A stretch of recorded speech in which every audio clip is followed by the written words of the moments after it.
अस्सलाम वालेकुम नाज़रीन, आप देख रहे हो टाइम निशात का मल्टीमीडिया प्लेटफॉर्म। जैसा कि आप सबको पता है कि हम आए रोज़ अपने स्टेडियम में मेहमानों को दावत देते हैं, चूँकि आपको पता है कि मौसमी सरमा कुछ ही माह में दस्तक देने वाली है। तो इस हवाले से हम देखते हैं अक्सर जो हमारी प्रॉब्लम रहती है वो जब विंटर्स में जो टेम्परेचर है वो माइनस में चला जाता है और हमारे घरों में जो नल होते हैं वो अक्सर जाम हो जाते हैं। उसके साथ साथ जो पाइपें लगी होती है वो भी फट जाती है। तो हमारे साथ आज जो स्टेडियम में मेहमान मौजूद है वो प्लम्बरिंग इंजीनियर किफ़ायत जाफरी। ये किसी तारुफ के मोहताज नहीं है, आपने उसको सोशल मीडिया पे भी देखा होगा। किफ़ायत जाफरी स्पीक्स के नाम से उसका अपना पेज भी चल रहा है जिस पर वो अक्सर व बेशतर वो अपने अपडेट्स देते रहते हैं। तो इस हवाले से उन्हीं से आज बात करेंगे, उनसे कुछ अहम सवालात जिनके हमें जवाब चाहिए उन्हीं से जानना चाहेंगे।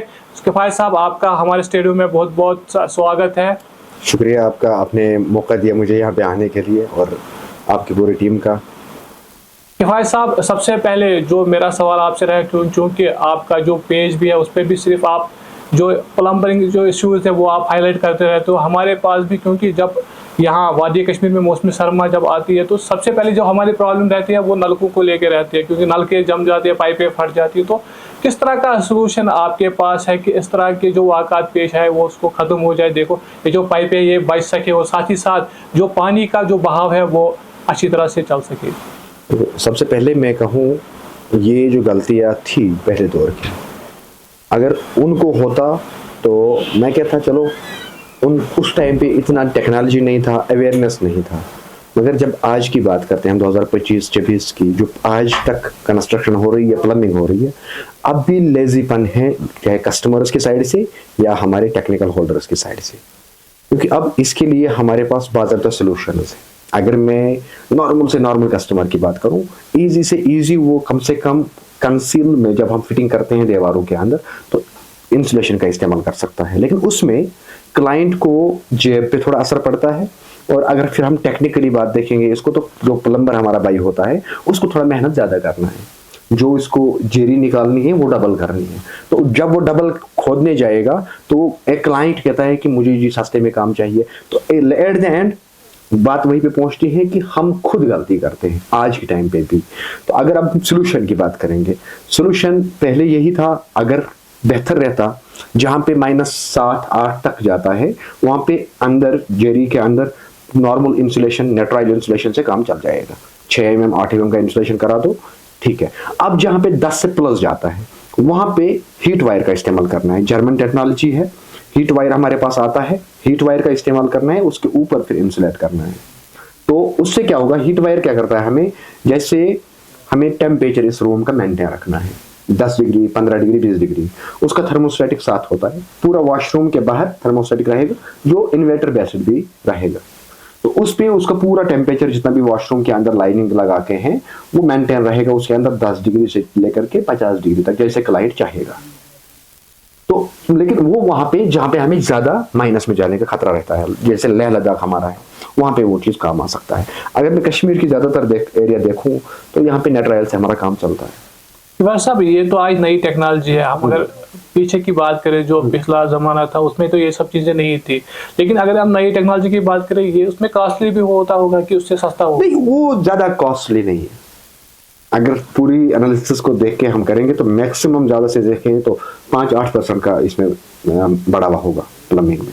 मतलब किसी घर को अगर 1 लाख रुपए का सामान आना है तो 1,10,000 का आएगा, बस यही फर्क आएगा। लेकिन उसमें फिर प्लम्बर का काम जो है वो हेक्टिक होता है, उसमें ज़्यादा टाइम लगेगा, कंज्यूम होगा ज़्यादा टाइम वहाँ पे प्लम्बर का। तो प्लम्बर जब टाइम देगा तो ओबियसली प्लम्बर की बिल जो है वो ज़्यादा आएगी। तो क्लाइंट जब पहली बार जब ये काम करने निकलता है ना या कराने निकलता है तो ये 1000 लोगों से पूछेगा इसी बात को लेके आप कितना लेते हो या आपने कितना दिया है। ये नहीं कि मुझे क्वालिटी चाहिए। तो क्वालिटी में जब कोई काम कराएगा या करेगा तो उसमें फ्यूचर सेफ है, लेकिन टाइम पे वो वन टाइम इन्वेस्टमेंट होगा, उसमें पैसा लगना है। हम अक्सर तो अब जो हमारे क्लाइंट्स या जिन लोगों ने पहले काम किया कराया है ग्लाइज्ड आयरन की और GI पाइप, लोहे वाली पाइप, तो अगर वो कहीं से बाहर से हैं तो मैं आपके ऑडियंस को दरखास्त करूंगा यहाँ से कि आज से ही उसमें काम करना स्टार्ट करो। टैंक यू को प्रॉपर इंसुलेट कर दो, 25 mm का इंसुलेट टैंक यू को कर दो, मार्केट में अवेलेबल है नेट्राइल।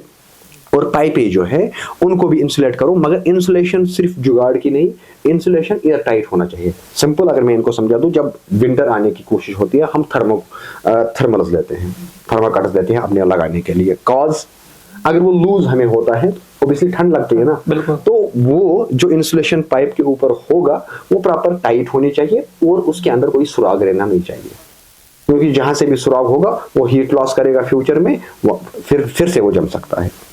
हम अक्सर बेशतर देखते हैं जैसे ही ठंड का मौसम आता है तो लोग चले जाते हैं पाइपों पे लगाते हैं, वो जैसे थर्मल लगाते हैं, उसके साथ साथ जो और भी चीजें हैं, ताकि वो ये सोचते हैं कि नहीं जी अगर मनफी भी चला जाएगा ज्यादा तो हमारी पाइपें बच जाएगी। क्या इस टेक्नोलॉजी से अब वो चीजें जरूरत नहीं है? देखो, जब हम इंसुलेशन की बात करते हैं ना, तो इंसुलेशन में मैक्सिमम लोग क्या करते हैं कि वो 10-20 रुपए की वो पाइप लाते हैं फोम की, नॉर्मल थर्माकोल की। तो लेकिन नॉर्मल थर्माकोल बिल्कुल कम कंपैक्ट का बना हुआ होता है, उसके आर पार ठंडी चली जाती है, ना वो इंसुलेट कर पाता है ना वो हीट जनरेट कर पाता है खुद इसको पकड़ के, तो वो इसकी बड़ी दिक्कत है। तो जब करना है ब्लैक कलर के कोई भी आप इंसुलेशन ले लो, नेट्राइल के नाम से, कंपनी का नाम नहीं लूंगा यहाँ पे क्योंकि नेट्राइल मटेरियल है, कंपनी बहुत सारी है, तो नेट्राइल मटेरियल का ले लो इंसुलेशन पाइप। जहां पे पॉसिबिलिटी है पाइप काटने के बगैर इसके अंदर इंजेक्ट कर दो, जहां पे पॉसिबिलिटी नहीं है वहां पे अगर काटना भी पड़ेगी पाइप, फिर उसके बाद उसको लगानी पड़ेगी, लेकिन इंसुलेशन टैप लगाना लाजमी है ताकि उसके अंदर एयर ना जाए। जितना एयर टाइट होगा मेरी गारंटी है -20 तक वो जमेगा ही नहीं, मगर करने का तरीका सही होना चाहिए और क्वालिटी का मटेरियल होना चाहिए। हम अक्सर बेशतर देखते हैं जब से नई टेक्नोलॉजी आई, क्योंकि आजकल अंडरग्राउंड फिटिंग चली जाती है, ठीक है, लोग समझते हैं कि नहीं जो स्टील की पाइपें होती है उससे ज्यादा बेहतर प्लास्टिक की है। इस बात में कितनी हकीकत है? देखो, प्लास्टिक कुछ साइड से सही है against iron pipes, glazed iron pipes, लेकिन कुछ चीजें इसमें भी ऐसे हैं कि जो हमारे हेल्थ पे डायरेक्ट इफेक्ट पड़ता है।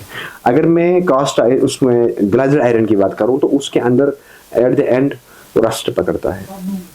रस्ट पकड़ने का कॉज, जब हम रस्ट वाली पाइप के अंदर से पाइप को पानी को रन कराते हैं, आगे उसको हम बॉईल करते हैं, बॉईल करने के बाद पीते हैं, तो वो कॉज ऑफ कैंसर है वहां से भी। अगर अब हम इसकी बात करें प्लास्टिक की, अगर इसकी इनर लेयर 100% एंटीमाइक्रोबियल नहीं होगा और फूड ग्रेड नहीं होगा तो ये भी वही कॉज। इसके अंदर से हमने पानी रन कराया, गर्म पानी, आगे हम पिएंगे, या वो पानी रन करा के आगे हमने गर्म किया, तो वो भी कॉज ऑफ कैंसर बन सकता है फ्यूचर में। तो दोनों चीजें इक्वली डेंजरस है। अब प्लास्टिक में क्लाइंट को कुछ चीजें रिलैक्सेशन मिलती है, जैसे हार्ड वाटर है, तो हार्ड वाटर में प्लास्टिक खराब नहीं होता है, प्लास्टिक फाइट करता है हार्ड वाटर के साथ। और दूसरी ये चीज है कि जैसे माइनस जैसे हालात, इसमें कुछ हद तक प्लास्टिक टिकता है मार्केट के लिहाज से। चूंकि आप एक इंजीनियरिंग शोबे इसके शोबे से ताल्लुक रखते हो, तो आप हमारे आइडियल्स को क्या सजेस्ट करोगे बेटर उनके लिए क्या रहेगा? उनके लिए आयरन रहेगा कि उनके लिए प्लास्टिक बेटर रहेगा? देखो, मैं किसी भी केस में यहाँ पे ग्लेज्ड आयरन को सजेस्ट नहीं दूंगा, मगर शर्त यह है कि जो भी क्लाइंट हमारा होगा उसको पहले ही देखना है हमारा वाटर टेडियस क्या है, हार्डनेस कितना है पानी के अंदर, उसी अकॉर्डिंग अंदर की प्लम्बिंग डिजाइन करा दो। अगर हार्डनेस है तो फिर आपको ऑब्वियसली उसको हार्डनेस खत्म करने के लिए 1 से 1.5 लाख रुपए कहीं नहीं गया है खर्च। उसके बाद अंदर के जो भी आप इक्विपमेंट्स लगाओगे कंसील में, वो ब्रास का होता है, तो ब्रास भी हार्ड वाटर से खत्म हो जाता है टाइम पे, वो भी कल को कॉज बनेगा इस क्लाइंट को बाथरूम तोड़ने का। तो जब भी आप प्लम्बिंग कराने जाओगे घर के अंदर, पहले सारे एनालिसिस देखो मुझे किन किन चीजों का ध्यान रखना है, तो उसके बाद आप आगे बढ़ो प्लम्बिंग में।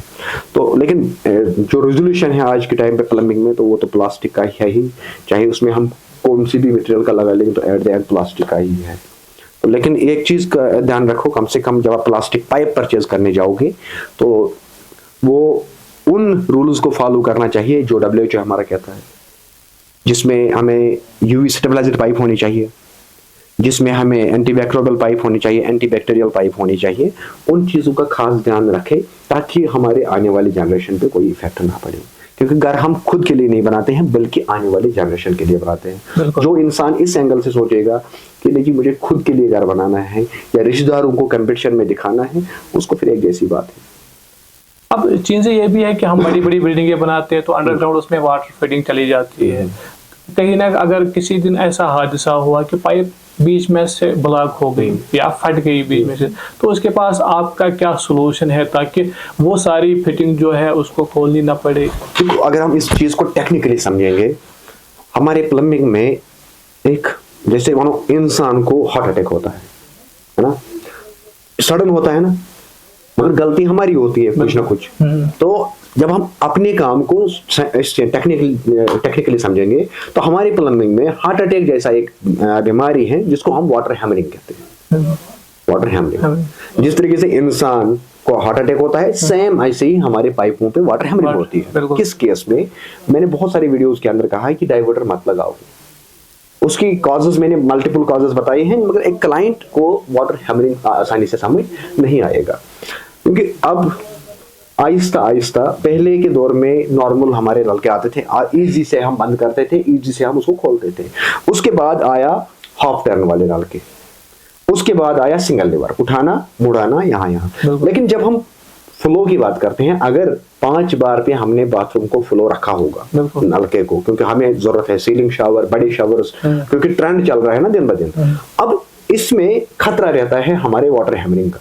उस केस में जहां पे हमें डिस्ट्रिक्ट का इस्तेमाल किया जाएगा या जहां पे सिंगल लीवर का इस्तेमाल किया जाएगा टेक्निकली, तो वहां पे वाटर हैमरिंग होने का ज्यादा खतरा है। जहां पे अब थर्मोस्टेटिक टाइप का होगा, यानी कि मुड़ा 2-4 बार हमने मुड़ाया, उसके बाद वो बंद हुआ, तो वहां पे खतरा वाटर हैमरिंग का नहीं रहेगा। अब इसका भी हमें अल्टरनेट है। अगर वाटर हैमरिंग जैसी कोई सिचुएशन हमें है, या हमें नेसेसरी होटल के अंदर हाई राइजेड बिल्डिंग है, हमें अब प्लम्बिंग करना है, तो हर वॉशरूम के सीलिंग में हमें वाटर हैमरिंग अरेस्टर लगाना है। जो भी वाटर हैमरिंग होगा वो वहीं पे उसको अरेस्ट करके आगे सब बचाएगा। तो वो डिवाइस आता है, लेकिन इंडिया के अंदर वो नॉर्मली आपको ऑफलाइन मिलेगा ही नहीं कहीं पे दुकान पे। अगर आप परचेज करने भी जाओगे, या तो वो चाइना से मंगाना होगा या यूएसए से मंगाना होगा। तो कश्मीर में तो इसमें इन्वॉल्वमेंट है ही नहीं। कश्मीर की दुकानदारों को अगर अभी पूछोगे कि वाटर हैमरिंग अरेस्टर मुझे चाहिए, तो मिलेगा ही नहीं। तो इस चीज को लेके अनअवेयर भी हम सब है, चाहे क्लाइंट की साइड से मैं देखूं या मैं अपने प्लम्बर भाई की साइड से देखूं, तो दोनों साइड से भी अनअवेयर, अभी बहुत टाइम लगेगा हमें प्रोफेशनल बनने में। इस हवाले से आपकी जानब से कोई बेदारी चलाई जा रही है ताकि ये भी डेली बेस पे मेरा वीडियोस आते रहते हैं। कुछ लोग गालियां निकालते हैं तो कुछ लोग सजेशंस लेते हैं। बिल्कुल। तो मैक्सिमम टाइम पे मैंने देखा कि यहाँ पे जो हमारे आम पब्लिक है वो फ्री वाले सजेशंस ज्यादा चाहते हैं, मगर लो बजट में उसको फ्री सजेशंस चाहिए। पूरा घर दिखना चाहिए ताजमहल जैसा, मगर बजट लो होनी चाहिए, जो होता ही नहीं है प्रोफेशनलिज्म में। तो भाई साहब, हम ने कुछ अफवाहें भी चल रही है कि ऐसी टेक्नोलॉजी आई है, अगर दीवार के अंदर से ये होगी फिटिंग की होगी, तो हम दीवार के साथ वो डिवाइस लगाए थे, वो हमें अंदर से दिखाएगा कि इसकी फिटिंग है कि नहीं। इसमें देखो वो क्या है, वो है नॉइज डिटेक्टर, न कि लीक डिटेक्टर। ठीक है ना। लीक डिटेक्टर को अगर हम मानो यहाँ पे इंसान की इस आरंभ में रखूं उस डिवाइस को, तो वो मुझे दिखाना चाहिए सारी चीजें, फिर अंदर खून कहाँ से रन कर रहा है, तो मैं उसको मानता लीक डिटेक्टर है। तो वो क्या है कि वो नॉइज डिटेक्टर है। अच्छा, दैट मींस कि एयरबड्स हम लगाते हैं उसके बाद जो भी अभी का नॉइज है ये सारे क्लोज होते हैं। एयरबड्स के अंदर मुझे सिर्फ वही अंदर की नॉइज आती है। जहां कहीं पे भी लीक होता है, अगर वो माइनर लीक होगा तो दिखेगा ही नहीं, अगर वो सीपेज होगा तो दिखेगा ही नहीं, अगर पाइप ब्रेक गया होगा और उसके बाद उसका जो PSI वैल्यू है, यानी कि प्रेशर जो होगा वो ठीक ठाक होगा, वो नॉइज अंदर क्रिएट करता होगा, तब जाके उसको हम बस पकड़ सकते हैं उस वजह से, उस मशीन से। वो पानी का प्रेशर डिटेक्ट करता है। हाँ, उसके लिए फिर हमें अल्टरनेटिव्स देनी पड़ते हैं। जैसे कहीं पे लीक माइनर का है तो ऊपर से आपको प्रेशर बूस्टर पहले देना होगा, पंप के जरिए से आपको प्रेशर क्रिएट करना है ताकि वहां पे नॉइज क्रिएट हो पाए, तो उसके बाद उसको आप डिटेक्ट कर सकते हो। अदर नॉर्मली कश्मीर की अगर मैं बात करूं, कश्मीर में 99% लीकेज पाइपों का नहीं है। कश्मीर में लीकेज फ्लोर का है, क्योंकि फ्लोर को जब हम टेक्निकली देखते हैं तो ये उस मकदार का नहीं बनाया जाता है जो वाटर प्रूफ या वाटर रेजिस्टेंट बन सकता है। तो वो चीजें हैं। आखिर पर मैं आपसे पूछना चाहता हूं, क्योंकि लोग घर बनाने के बड़े शौकीन कश्मीर में है, तो किस तरह की टेक्नोलॉजी और किस तरह की फिटिंग उनको यूज करनी चाहिए, और किस तरह का इंजीनियरिंग सामान या इंजीनियरिंग माहौल उनको यूज करना चाहिए, ताकि वो एक बार जब घर बनाए 100 साल तक उनको कोई परेशानी ना हो।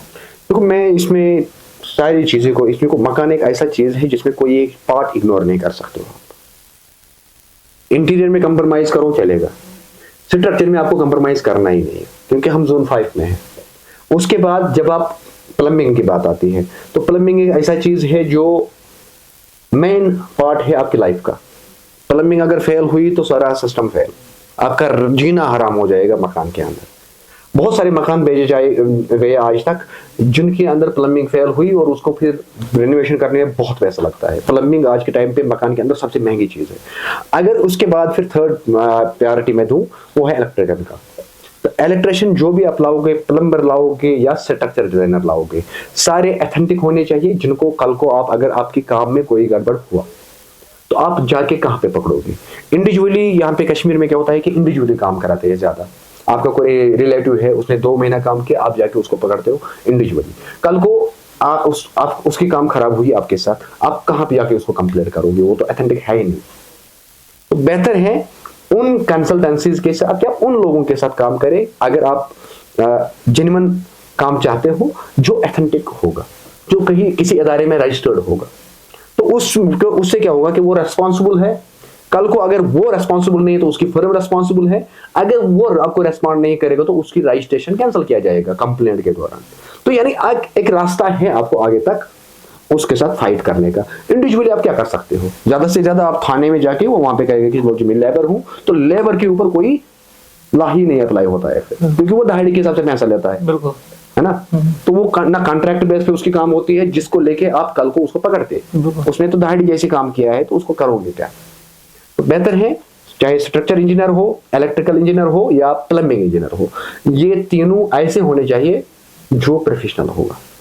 चाहे पैसा कम लगे या ज्यादा लगे, पैसे को देख के काम कराएगा कोई तो फिर फ्यूचर वही है जो मैं देखता हूं आजकल बहुत सारे लोगों का। अगर वो काम चाहेगा तो फिर काम जैसी काम होगी। तो भाई साहब, हमारे साथ बात करने के लिए और अपना वक्त देने के लिए आपका बहुत बहुत शुक्रिया। नाज़रीन, ये थे हमारे साथ किफ़ायत जाफरी साहब जो कि एक प्लम्बरी इंजीनियर है। उन्होंने कुछ अहम बातें शेयर की जो एक घर बनाने और उसको खूबसूरत के साथ साथ जो हमारे नलकों को लेकर जो हमारे मुश्किलात होते हैं उनको हल करने के लिए हमारे साथ फ़ायदेमंद है। आपसे और भी आगे बात करेंगे इंशाल्लाह। जब भी ज़रूरत पड़ेगा मैं हमेशा आप लोगों के ज़रिए से तमाम आपकी ऑडियंस के लिए हाजिर हूँ। जिस चीज़ की भी ज़रूरत होगी, जितनी भी इंफॉर्मेशन मेरे से होगा वो मैं दे सकता हूँ, लेकिन यही स्टूडियो तक मौजूद रहेगा। उसके बाद ऑफलाइन कम्युनिकेशन करने की कोशिश कोई करेगा तो ऑब्वियसली उतना टाइम नहीं होता है, हमारा बिजी शेड्यूल लाइफ का बहुत ज़्यादा है। तो बेहतर है कि जितना इनको ज़रूरत होगा ऑब्वियसली आपको रिकमेंड करें कि उस बंदे को फिर से लाओ, हमें इस चीज़ का आंसर चाहिए, मैं यहाँ आके दे सकता हूँ, न कि डायरेक्ट मुझे मेरे साथ कांटेक्ट करके ये लोग कम्युनिकेशन हो सकते हैं इनकी। फिलहाल आपका बहुत बहुत शुक्रिया। थैंक यू आपका।